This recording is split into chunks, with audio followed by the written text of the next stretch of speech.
The cameras zoomed in, catching every twitch, every flicker of expression. Kash Patel leaned forward in his chair, a smirk curling across his face like he had already claimed victory. Before the debate even began, his voice cut through the studio, air with a sharpness meant to wound. "Do you even understand what's happening here?" he said, dragging each word with a condescending drawl that wasn't just aimed at Jasmine Crockett. It was aimed at the millions watching, daring them to side with arrogance. The audience inside the studio reacted in unison, a gasp so sudden it felt rehearsed. Even through the television screen, viewers at home could sense the discomfort, the audacity of a man so sure of his dominance that he couldn't see the trap he was building for himself.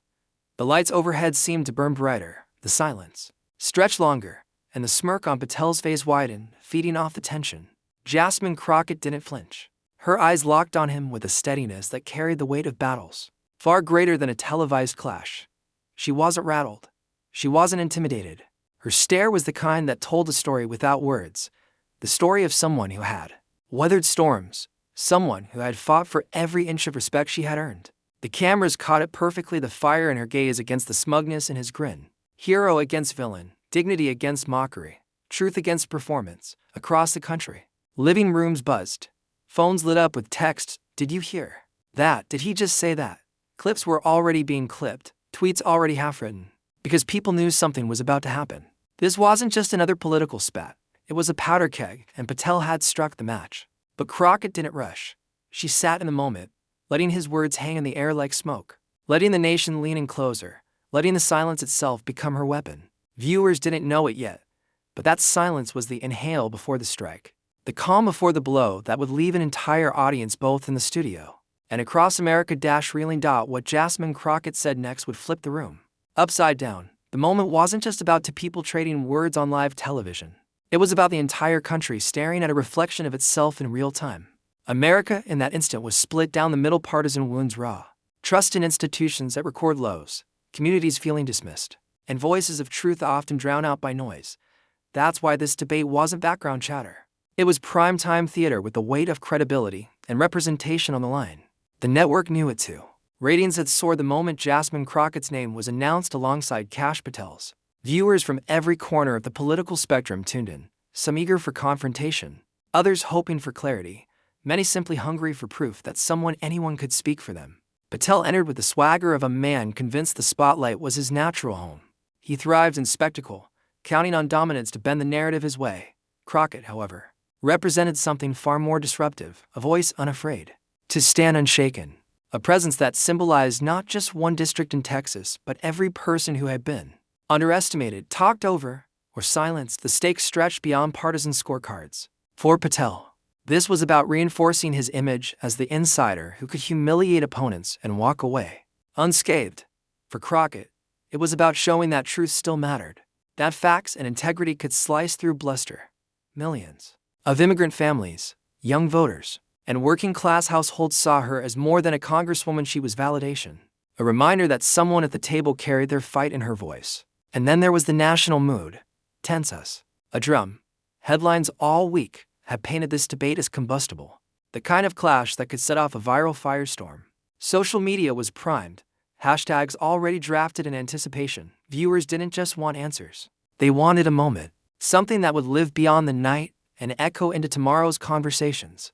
In that climate, every word, every glance, every pause carried magnified meaning. Patel sensed it too.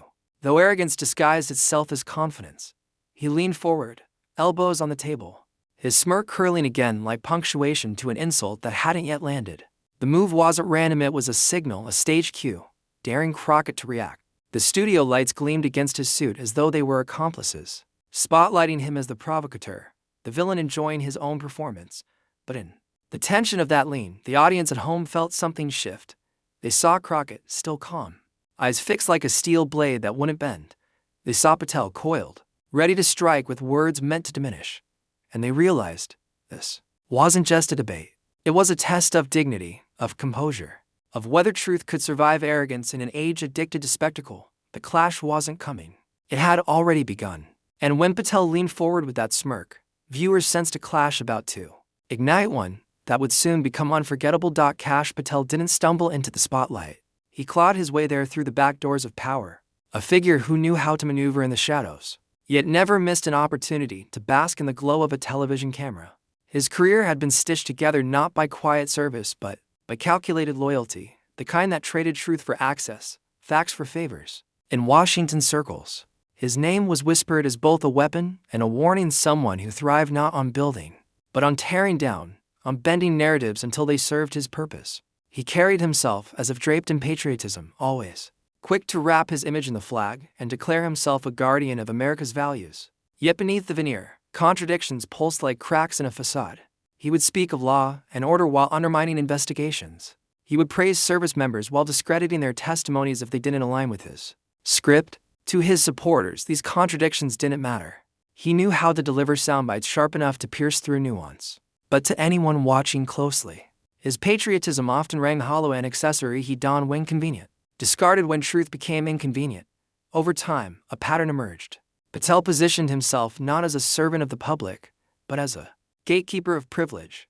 He thrived in insider games, rising not by lifting people up, but by stepping on anyone who dared block his path. He built alliances not on principle, but on usefulness, and he wielded arrogance like armor, insulating himself from accountability. His smirk, so visible on that live broadcast, was the physical manifestation of a career spent betting that swagger could outlast scrutiny. The frustration he sparked wasn't accidental, it was his signature. For progressives, for immigrants, for young Americans craving authenticity, Patel embodied everything broken about politics. He claimed to represent the nation's best ideals while chipping away at them in practice. He played the role of patriot, yet his words often undermined the very institutions that held democracy together. The dissonance was maddening. How could someone who spoke so loudly of love for country so often distort the truth that defined it? And yet, it worked, time and again. Patel strutted into hearings, interviews, and debates with the same script: dominate, belittle, control the stage. His confidence was performative, but it rattled opponents unprepared for his bluntness. He had built a reputation not for being right, but for being relentless, for bulldozing through arguments until his sheer force of will exhausted everyone else. The smirk wasn't just arrogance, it was strategy. It said, "I've been here before, and I always win." But that night, something was different. Millions were watching, not just as spectators but as jurors. They weren't tuning in for Patel's talking points, they were searching for truth, for a voice that cut through the static. And while Patel leaned once more on his arsenal of swagger and disdain, the nation could feel the tension building. His old tricks were running up against a new force, one that wouldn't fold or falter under pressure. For the first time in his carefully constructed career, Kash Patel was stepping into a confrontation where arrogance alone would not suffice. He had prepared for combat, but not for resistance wrapped in eloquence, not for truth sharpened like a blade, not for dignity that refused to bow. He had played this role so many times before, confident the script would end in his favor. But the script was about to be rewritten, because Patel had never gone up against someone with Jasmine Crockett's fire. Long before Jasmine Crockett's name ever trended on social media, long before the cameras caught her poised and unflinching in the heat of a televised clash, she was just a girl growing up in a Texas neighborhood where resilience wasn't a choice, it was survival. Her family didn't have the luxury of ease. Every step forward came with sacrifice. She watched her parents work tirelessly, instilling in her the lesson that dignity wasn't tied to wealth or title, but to the way you carried yourself when the world tried to keep you small. Patel tried to laugh, a dry chuckle that landed flat. He shifted in his chair, glancing briefly at the moderator as if hoping for a lifeline. None came. The audience could see the armor cracking, the facade beginning to crumble. Crockett leaned in further, her eyes never leaving his. "You ask me if I understand what's happening here. Let me tell you exactly what's happening. Millions of people watching tonight are tired of men like you thinking they can bully their way into credibility. They're tired of arrogance, being mistaken for strength. They're tired of watching truth get steamrolled by smirks." The silence that followed wasn't empty, it was charged, electric. The kind of silence that forces even critics to acknowledge power when they see it. Patel's smile had vanished now, replaced with a tightened jaw, his eyes darting to the crowd, searching for a reaction that wasn't there.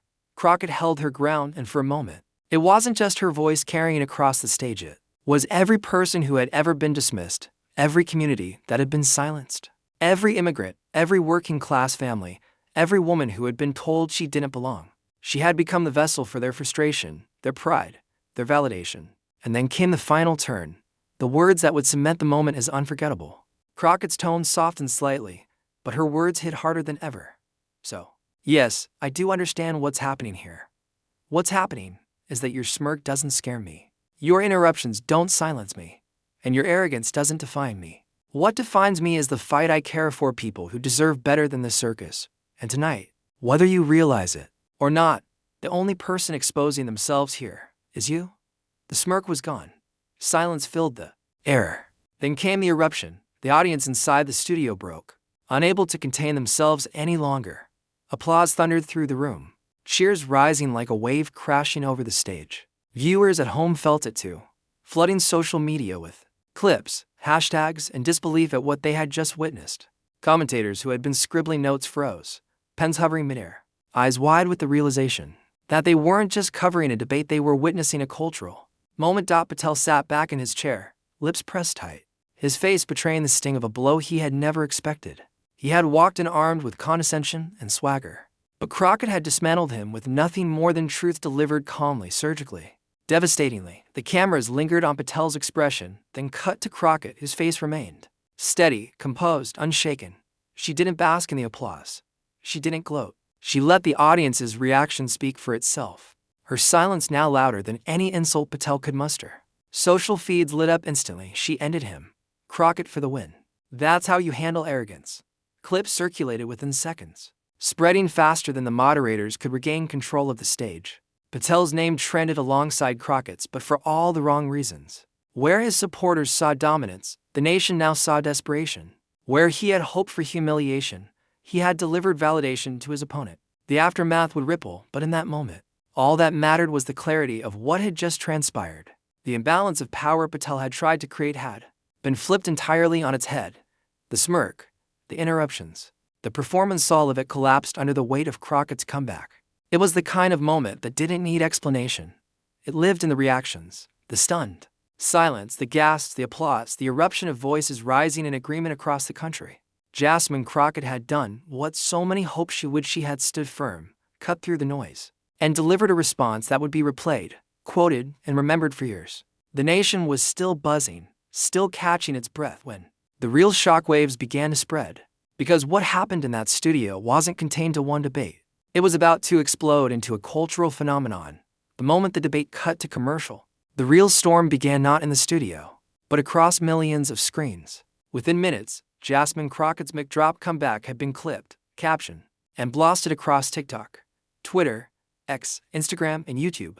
The words calm, sharp, devastating were replayed in loops, stitched into reactions, and set to dramatic background music. The first hashtag surfaced within seconds, hashtag Crockett clapback. Then came hashtag by Patel, followed swiftly by hashtag voice of truth. By the end of the hour, all three were trending nationally. TikTok creators were filming live reactions, their jaws dropping as Crockett dismantled Patel line by line. Twitter, X, was ablaze, with commentators typing out play-by-play threads, praising the precision of her delivery. YouTube political channels scrambled to upload highlight reels, knowing they had just been handed a moment guaranteed to pull millions of views. Celebrities chimed in almost instantly. A Grammy-winning singer posted the clip with the caption, "This is what strength looks like." A Hollywood actor known for his activism tweeted, "Jasmine Crockett didn't just win a debate. She spoke for all of us tired of arrogance and lies." Even late-night host couldn't resist, joking that Patel had been politically body-slammed in 4K. Meanwhile, Patel's face, the smirk melting into disbelief, became meme gold. Twitter, X users slapped his expression onto everything from "when you realize she's right" to "when your group project partner actually does the work." TikTok creators layered his reaction over trending audio clips, each one mocking the exact moment his fade crumbled. The internet had chosen its villain, and Patel was it. But Crockett's victory wasn't just a meme. It was validation. Activists and community leaders flooded timelines with gratitude. Civil rights organizations praised her composure, noting how rare it was to see such poise met with such arrogance and to see the arrogance lose. Young women of color stitched her clip into motivational montages, calling it a masterclass in staying calm under fire. Progressive commentators hailed it as the kind of representation people had been longing for. A leader who not only stood her ground but did it without sacrificing grace. Cable news channels scrambled to adjust their coverage. Anchors replayed the moment in slow motion, analyzing Patel's body language, breaking down Crockett's delivery like a championship play. Political analysts called it the turning point of the debate, and one even remarked, We just watched a generational moment. For Patel, the fallout was brutal. Overnight, he had gone from smug debater to national punchline. Editorial cartoons cast him as a collapsing statue, his smirk cracked in half. Comment threads roasted him mercilessly, while even some of his allies struggled to defend his performance. The more he tried to explain away the exchange in follow-up interviews, the worse it looked, because every rebuttal was clipped, fact-checked, and drowned out by Crockett's original line. But for Crockett, the wave was unstoppable. She wasn't just trending, she was being celebrated. Supporters filled her inbox with donations.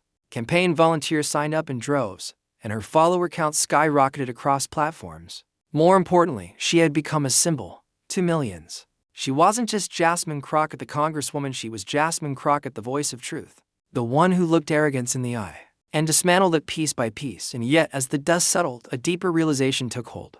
This wasn't just a viral clip destined to fade into the endless churn of online content. It wasn't just a meme or a highlight reel. The resonance was too strong.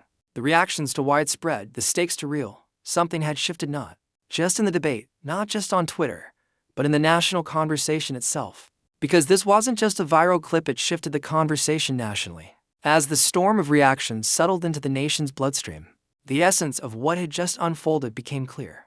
This wasn't merely about one sharp line or one man's arrogance shattered on live television. It was about values that resonated far beyond a studio stage. Jasmine Crockett had not simply won an exchange. She had demonstrated a principle.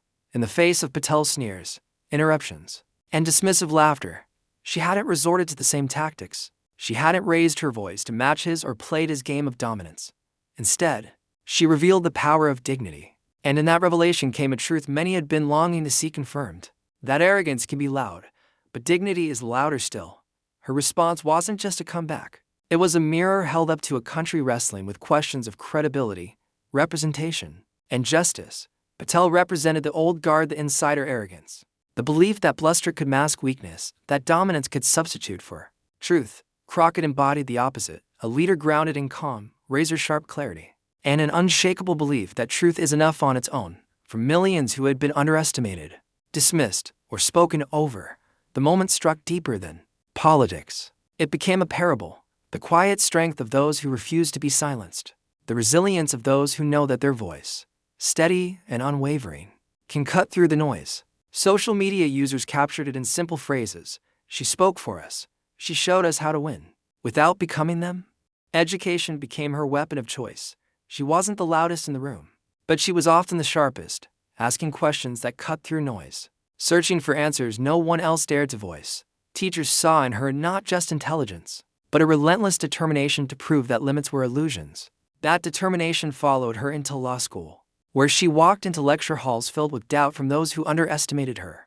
Time and again, she dismantled their doubts with precision, wit, and the kind of clarity that left even seasoned professors silent. Her path to Congress wasn't paved in comfort or privilege, it was carved through courtrooms, community centers, and neighborhoods forgotten by power. As a civil rights attorney, she became a voice for those who had been told their voices didn't matter. She fought for clients who couldn't afford representation, for families tangled in systemic injustice, for young people who saw the odds stacked against them. Every case wasn't just paperwork. It was a reflection of her belief that no one should be silenced simply because they lacked influence. It was in those small, crowded courtrooms that Crockett honed the traits that would one day define her on the national stage. Razor-sharp questioning that left opponents scrambling, wit so quick it disarmed those who tried to corner her, and, most importantly, an unshakable calm under fire, the ability to sit across from hostility, absorb its weight, and respond with clarity instead of chaos. Where others shouted, she sliced through confusion with focus.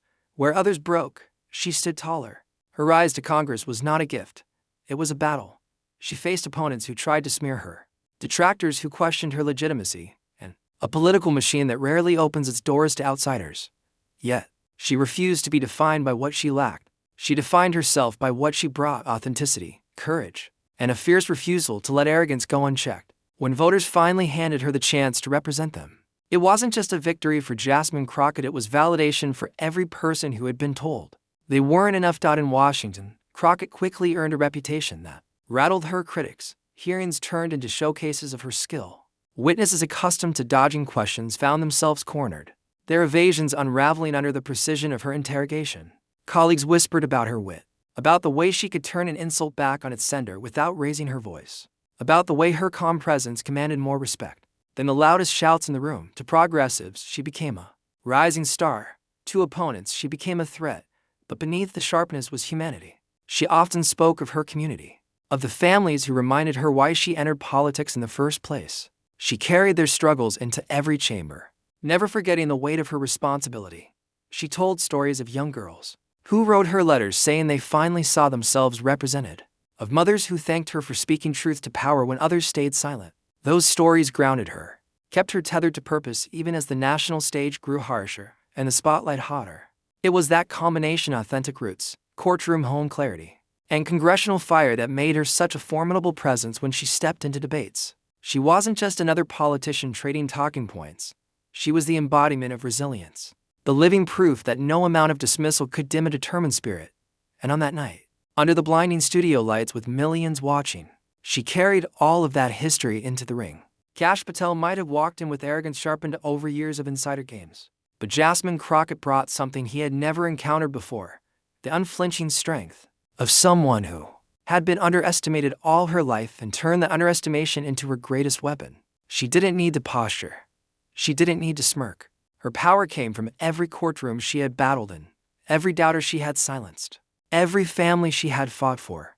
And that resilience was about to unleash a comeback Patel never saw coming. The debate table had become less of a forum and more of a stage, and Kash Patel was determined to own it. He leaned in, cutting across Crockett's words before she could complete a sentence. "That's not how it works, Congresswoman," he barked, his voice riding over hers with the force of someone who believed sheer volume equaled authority. Each interruption came sharper, each dismissive chuckle louder, each smirk more pronounced, as if mocking her into silence. The moderator tried to intervene once, then twice, but Patel pressed on. "You don't understand the complexity of this issue," he declared, shaking his head theatrically, feeding the cameras a portrait of exasperated superiority. His tone dripped with condescension, a performance designed to humiliate, to reduce her presence to background noise. But Jasmine Crockett didn't bite. She sat steady, her posture unshaken, her eyes fixed on him like a surgeon waiting for the exact moment to make an incision.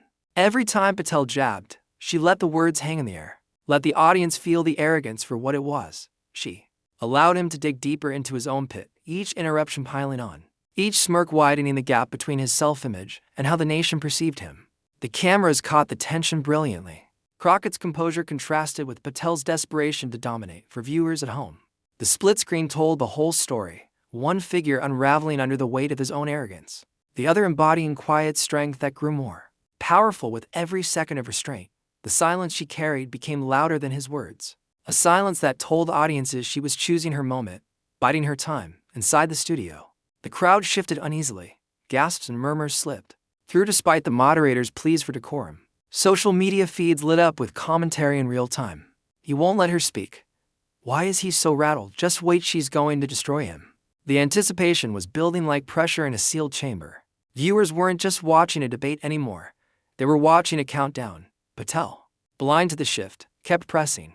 He waved his hands, rolled his eyes, leaned so far forward it looked like he might climb across the table. "You see, this is exactly the problem," he sneered. "People like you want to talk, but you don't actually listen."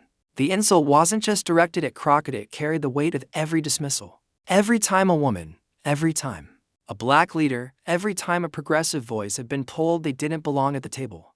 Crockett inhaled slowly, her face calm, her eyes locked not on the smirk, but on the weakness behind it. Patel was giving her everything she needed. Every interruption, every sneer, every exaggerated laugh was painting him not as strong but as small. The room could feel it. The nation could feel it. He was so busy trying to dominate that he didn't realize he was handing her the moment. On a silver platter. The tension grew unbearable. Would she finally snap back?